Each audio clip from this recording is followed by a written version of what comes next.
Guess what it's like to travel abroad with my husband's money, my sister-in-law Betty boasted. I wonder how it feels to rely not only on your parents but also on your brother, she added, sounding a bit rude. I felt really angry at her boldness. Well, you're not any better. You stay at home all day but still hire a maid and don't do any chores, I snapped back. That's enough, both of you stop it. My father interrupted as our argument started to get out of hand. He calmed me down with a gentle look and then turned to Betty. It seems like you both can't enjoy your trip with us here. We'll head back home. Sorry for disturbing, he said politely. My name is Lisa. I'm almost 40 years old and I work while living with my father. My mom passed away from an illness 10 years ago, and my younger brother Jake, who is 5 years younger than me, has already gotten married and moved out. I live simply with my father in our Bay house. It's not that I can't afford to live on my own. I choose to live with my father because I worry about him. After my mom died, he started having a lot of health problems and had to stop working as he got closer to retirement age. His health got worse to the point where he wouldn't eat for days unless reminded and would be stuck in bed for almost 2 weeks if he got sick. I couldn't leave my dad alone in that condition. At that time, my brother Jake was already working as a lawyer and was engaged to be married. Jake and his fiancée were planning to build a new home near ours, so it was obvious that I would continue living with my father. Jake is very talented compared to me. I never expected his wife to be so difficult.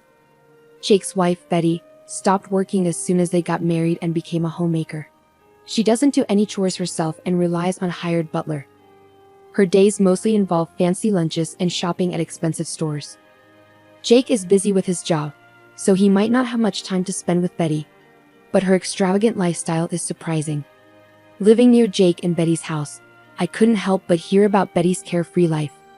What made it worse were her comments when she visited us. When are you going to move out, Lisa? Aren't you embarrassed to still live at home at your age? She teased me. I often bit my tongue and just smiled vaguely, not wanting to hear such words from a woman who doesn't do any housework and just enjoys herself. I wish she wouldn't come over at all, I thought to myself. But my father felt sorry for Betty, thinking Jake might be too busy and she might feel lonely. He didn't push her away. Instead, he often invited her to have dinner with us. I wish Jake and my father could understand how much Betty's behavior was affecting me emotionally. But when I saw my father, unaffected by Betty's bold attitude, happily eating dinner with her, I couldn't help but feel like as long as he was happy, that was all that mattered. Why did Jake marry someone like her? I often wondered about it, but I figured there must be qualities in Betty that only Jake could appreciate. I chose to ignore Betty's rude comments and quietly continued eating. That day, like usual, my father invited Betty to join us for dinner. Jake had been really busy with work lately, and Betty usually just helped herself to food prepared by the housekeeper. Maybe feeling sorry for Betty, my father decided to buy some fancy ingredients and suggested that the three of us have a nice meal together. I wasn't very excited about it, but since my father insisted, I didn't have much of a choice. I went to the supermarket in town and bought some ingredients, then managed to make some dishes I'd never tried before. My father, who hadn't been eating much lately, was really happy and joked, saying, "I'm extra hungry today."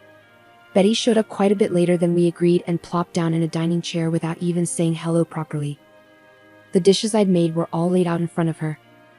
"Now that we're all here, let's dig in," my father said cheerfully, but Betty didn't seem happy. She pushed the food around with her fork, let out a big sigh, and said, "Do you really expect me to eat something that looks this unappetizing?" Betty shot me a disdainful look as she glanced at the dishes. I stared back at her, then turned to my father in surprise. He also seemed taken aback, his mouth hanging open as he looked at Betty. "Well, it might not be as fancy as what your housekeeper prepares, but Lisa made all of this herself. Can't you show a bit more respect?" My father responded sternly. Betty immediately frowned. "I never said I wanted to eat with you guys. I'm just trying to create some memories here, and you serve me something that looks so unappealing. Can't you think about how I feel?" "What do you mean by making memories?" I muttered under my breath, but Betty caught on quickly. She looked down at me and my father, smirked, and said something shocking. "Well, your father won't be around for much longer, will he? I'm the devoted daughter-in-law keeping him company." So, I was expecting a sizable inheritance. At that moment, both my father and I were stunned into silence. The room fell quiet. Could this really be the woman that the smart Jake chose to marry? Talking about inheritance before someone has even passed away. There's something really wrong with that. You're going to live for many more years. Before I knew it, I was shouting. Even Betty, who had been grumpily playing with her food, stopped when she saw me venting my anger. Don't talk about inheritance to my dad. He might just be another person to you, but he's family to me. He's also family to Jake. He's the only living relative left for us after we lost our mother. My father gently restrained me as I leaned over the table, breathing heavily. I slowly sat back down, my anger toward Betty still burning inside. With a deep breath that seemed to break the tension, I felt my pent-up emotions deflate. I'll pretend I didn't hear what you just said, my father said in a calm voice. Immediately, Betty scoffed. All I did was speak the truth. I don't want the inheritance to go to a woman who's still living with her parents. Betty's words were blunt. I didn't have the energy to be angry anymore. She boldly brought up what my father had tried to ignore and hurled her insulting words and actions at us. I'll leave this old house to you, sister-in-law. Looks like you won't have to worry about losing your place to live, Betty said with a mocking laugh. I wanted to argue back, but when I saw my father quietly shaking his head, I held my tongue. My father was too forgiving with Betty, even as she feels lonely because Jake is often busy with work. It's not right to excuse an adult who doesn't know how to speak respectfully. My father glanced at my expression and murmured softly, "She's the one Jake picked." There was a sad smile on my father's face. He looked like a dad dealing with a troublesome daughter and also like a man who's been worn down by life. I couldn't bring myself to say anything when I saw my father's expression. I had words for both my father and Betty, but more than anything, I wanted to know what Jake thought about all of this. It's uncertain if Jake knows about Betty's behavior. If he's aware of it and ignoring it, then I feel obligated to speak up as his sister. In the end, Betty hardly ate the food I cooked and left early after a short conversation. Only my father and I remained in the spacious living room. Making memories, huh? Maybe she's onto something, I sighed quietly, noticing my father's figure suddenly appearing smaller as he muttered those words. Following Jake's suggestion, our family decided to take a trip to France. My father wanted to visit France while he could still walk without assistance, so Jake and I organized the trip. Initially, I suggested to Jake that he and Dad go on the trip alone without me, since Betty often made snide remarks toward me. I didn't want to spoil the happy atmosphere of the trip.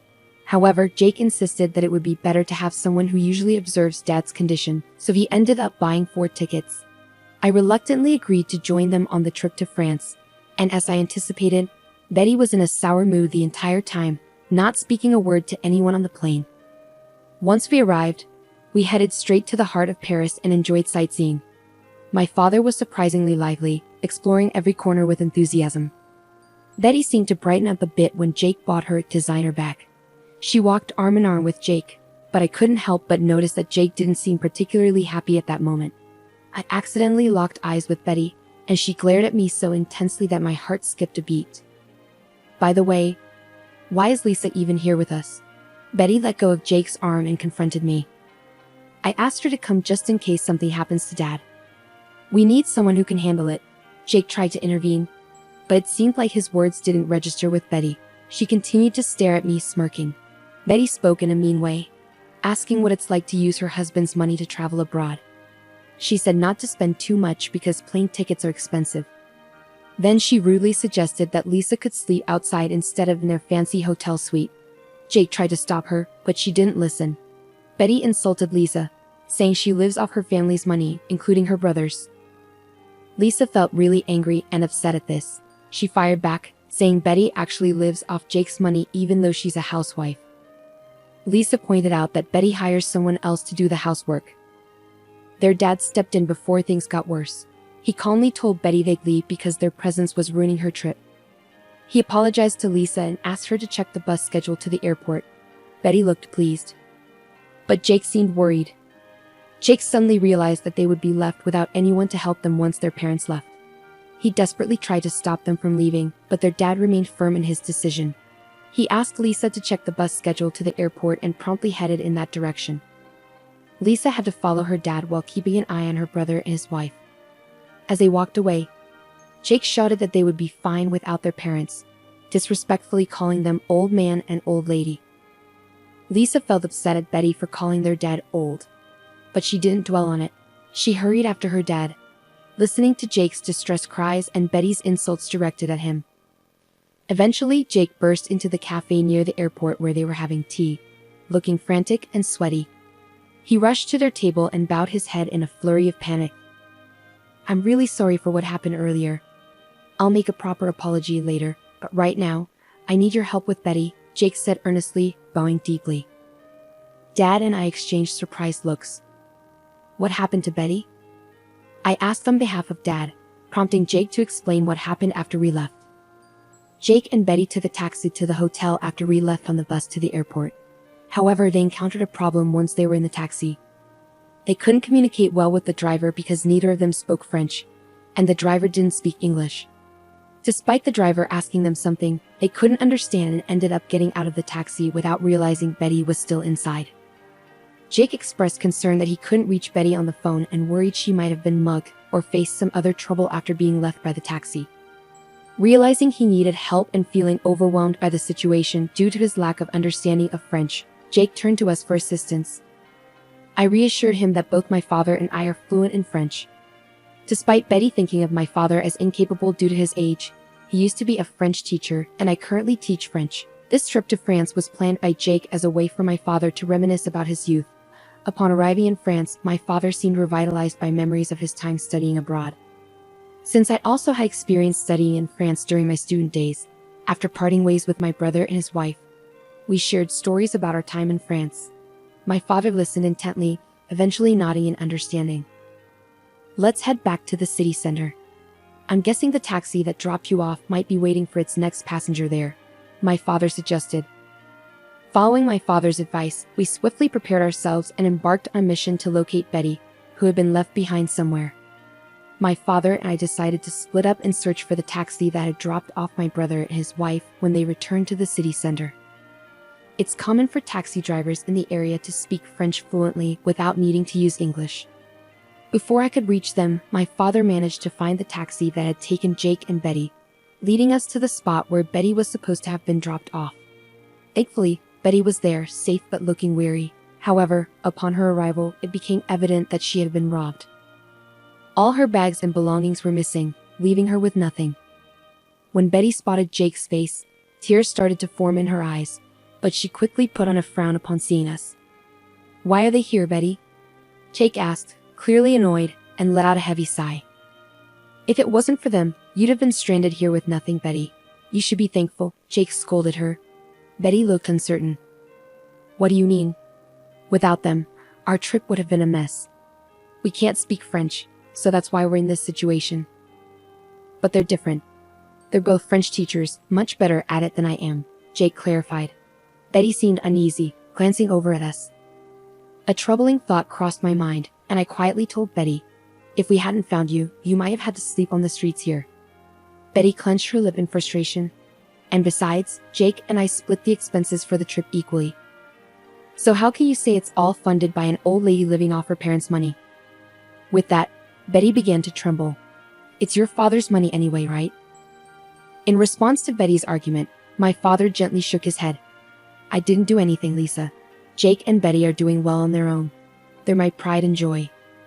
Just as I felt Betty's glare bore into me, she fell silent, refusing to say a single word of thanks despite being helped. I had a lot I wanted to say to her, but my father's whispered advice to take it easy made me restrain myself and stay quiet. This must have been a very embarrassing moment for Betty. She probably never expected to be rescued by someone she had looked down upon. Even Jake seemed tired of Betty's stubborn hostility towards us, his frustration evident on his face. "Well, now that everything's sorted out, shall we continue our sightseeing? Let's go to a restaurant I used to love when I was studying here," my father suggested cheerfully. With my father's optimistic suggestion, our family was united once again. We had a fantastic time in France, ignoring Betty's gloominess and fully enjoying our trip. When we returned to the States, Jake kept apologizing to us and surprisingly decided to divorce Betty. I was shocked and asked him why they had married in the first place. It turned out Betty had lied about being pregnant and pressured Jake into marrying her. After they got married, it became clear that she wasn't pregnant at all. Jake had hesitated to divorce her earlier because of his public image, but he couldn't tolerate Betty's disrespect towards my father and me anymore. After the divorce, Betty was forced out of their home and couldn't continue living as a housewife. Without a maid to help with household chores, she faced difficulties. Additionally, she lost half of her assets due to a pickpocket incident during our trip to France. She must be working hard now to make ends meet. Meanwhile, my father became noticeably happier and more lively, reminiscing about his youth in France during our trip. I decided to quit my teaching job and started a French language school at home. I hope to renovate it soon and have my father join me as a French teacher. Our family's dreams are growing, and we're excited about the future.